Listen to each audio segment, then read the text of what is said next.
नमस्कार. मी मुजावर MI.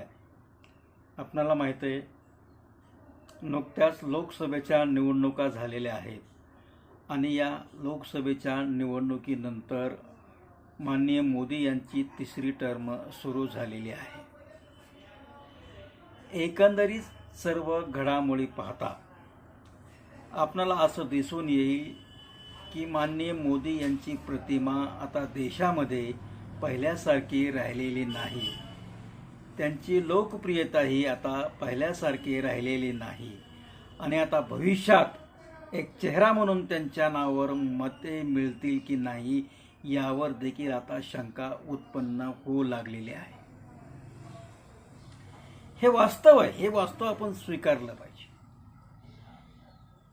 देशामध्ये त्यांना केवळ 240 सीटावर समाधान मानावं लागलेलं आहे आणि महाराष्ट्रात तर केवळ सिंगल डिजिट त्यांना मिळालेले आहेत. म्हणजे महाराष्ट्रामध्ये त्यांचा संपूर्णपणे धुव्वा उडाला आणि हेच मोदींची लोकप्रियता कमी झाली किंवा मोदींची प्रतिमा आता खालावत चाललेली आहे याचं हे द्योतक आहे.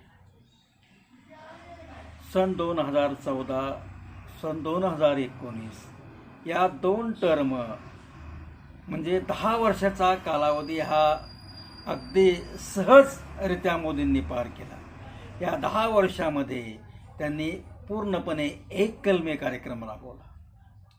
त्यांची पार्टी ही संपूर्णपणे बहुमतामध्ये होती, त्यामुळं सहकारी पक्षांना किंवा NDAमध्ये असलेल्या पक्षांना त्यांना मावशी म्हणण्याची वेळ कधीच आली नाही.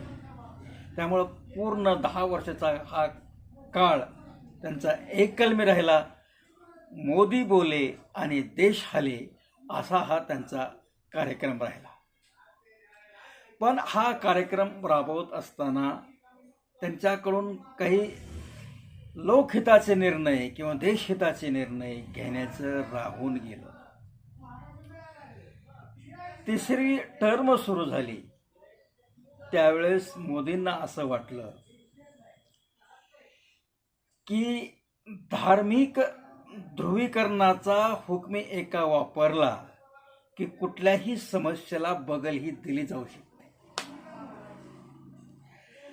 आणि हिंदुत्ववादी विचारसरणीचा जो मतदार आहे तो मतदार आपण जर धार्मिक ध्रुवीकरणाचा हुकमे एका वापरला की हिंदुत्ववादी विचारधारेचा जो मतदार आहे तो मतदार आपोआप आपल्याला मतदान करतो आणि आपण परत त्याच आकड्याने किंवा तेवढीच सीट आपले पहिल्याप्रमाणे येतील आणि परत आपण सत्तेमध्ये येऊ असं मोदींना वाटत होतं.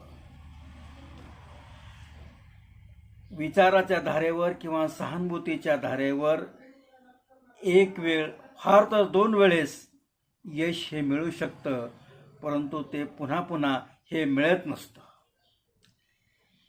लोकांच्या दररोजच्या जगण्याविषयी ज्यावेळेस समस्या निर्माण होतात त्यावेळेस राजकारण हे विचारावर नाही तर समस्यावर येऊन ठेपतं आणि म्हणून यावेळेसचं जे राजकारण होतं ते समस्येवर येऊन ठेपलं आणि म्हणून मोदींना पूर्ण देशामध्ये फार मोठा फटका हे सहन करावा लागलेला आहे.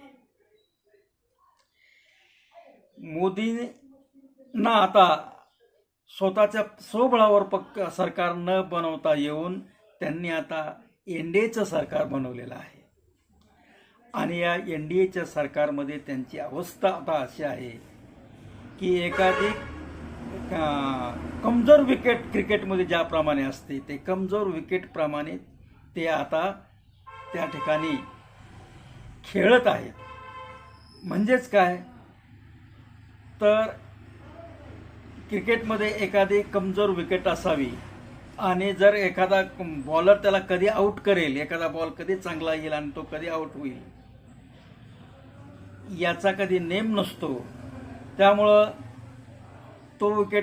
ती विकेट काय करते की जास्त रिस्क घेत नाही किंवा येईल नुसतं रना तर काढायचे नाहीत आणि बॉल तर खायचे अशी पद्धत ती विकेट वापरत असते आणि तशीच अवस्था सध्या मोदी यांचे आहे.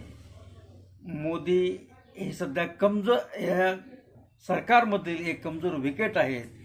कधी एखादा चांगला बॉल येईल आणि त्यांची विकेट घेईल हे सांगता येत नाही. आणि एकंदरीतच त्यांच्या वाराणसीमध्ये ज्यावेळेस त्यांची मतमोजणी झाली त्यावेळेस त्या मतमोजणीमध्ये देखील ते मला वाटतं 1 का 2 फेरीमध्ये पाठीमागे होते. ज्यांना 10 वर्ष ज्यांनी मोदी गॅरंटी, मोदी सरकार, मोदी है तो मुमकिन है, विश्वगुरु ही ज्यांची प्रतिमा होती, अशा प्रतिमा असलेला व्यक्ती 1-2 फेरीमध्ये पाठीमागे राहतो आणि फार लाख ते 1.5 लाख किंवा थोडं त्यापेक्षा जास्त असेल या मताने निवडून येतो.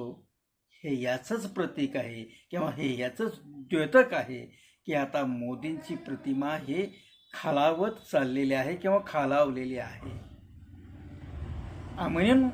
म्हणून मोदी यांनी यापेक्षा जास्त प्रतिमा खालवण्या अगोदर या पदावरून स्वेच्छेने निवृत्त होणं हे योग्य आहे. यातच त्यांचा सन्मान आहे. आजच्यासाठी एवढंच. धन्यवाद.